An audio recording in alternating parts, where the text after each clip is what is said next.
C'est-à-dire que je voudrais préciser une chose d'abord. On ne tombe pas, on n'a pas une dépression parce qu'on est trop sur Internet. C'est évidemment le contraire.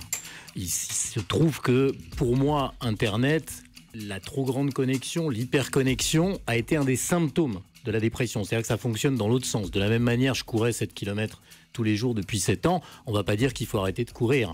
En fait, j'avais développé des comportements addictifs, excessifs, extrêmes et violents, moi personnellement. Et l'une de ces manifestations, c'était effectivement trop d'infos, trop de connexions, trop de notifications, trop de push, vous savez, ces alertes absolument permanentes qu'on a dans nos poches à cause de nos smartphones ou de la montre que Cédric a désormais acquise et qui lui permet d'être connecté en permanence avec Apple Watch. Absolument, yes. Avec le reste du monde.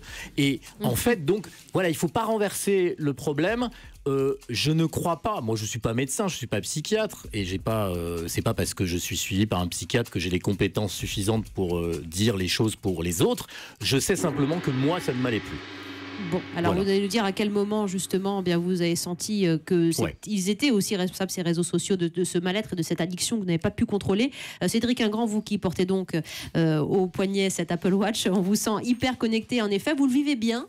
Oui, bien sûr, évidemment, je le vis bien. Une petite minute pour nous expliquer. Alors, les termes de ce débat, ils sont un peu viciés parce que vous ne me ferez pas dire, je ne vais pas dire à Guy Birenbaum, Guy, vous avez eu tort de faire une dépression. Non, évidemment, on est là face à des outils qui sont extraordinaires, qui sont dans un devenir. C'est-à-dire que ce sont des outils aujourd'hui, qu'on parle des réseaux sociaux et de tous les outils que nous offre l'Internet et la connectivité aujourd'hui. Ce sont des outils qu'il faut apprendre à marcher avant de courir. On les découvre au fur et à mesure qu'ils se construisent. Même ceux qui les conçoivent, dans la Silicon Valley par exemple, les font évoluer à un tambour d'enfer. Le Facebook d'aujourd'hui n'est pas le Facebook d'il y a 10 ans. Donc qui sommes-nous aujourd'hui? C'est très difficile de dire aujourd'hui voilà ce qu'il faut faire, voilà ce qu'il ne faut pas faire. On a déjà ébauché par exemple des idées en disant est-ce que les plus jeunes dans les classes à l'école, il faut leur apprendre ce qu'on peut faire ou pas faire. Alors oui, on peut lancer des grands principes sur ce qu'on peut partager, ne pas partager, arriver à modérer un peu sa consommation.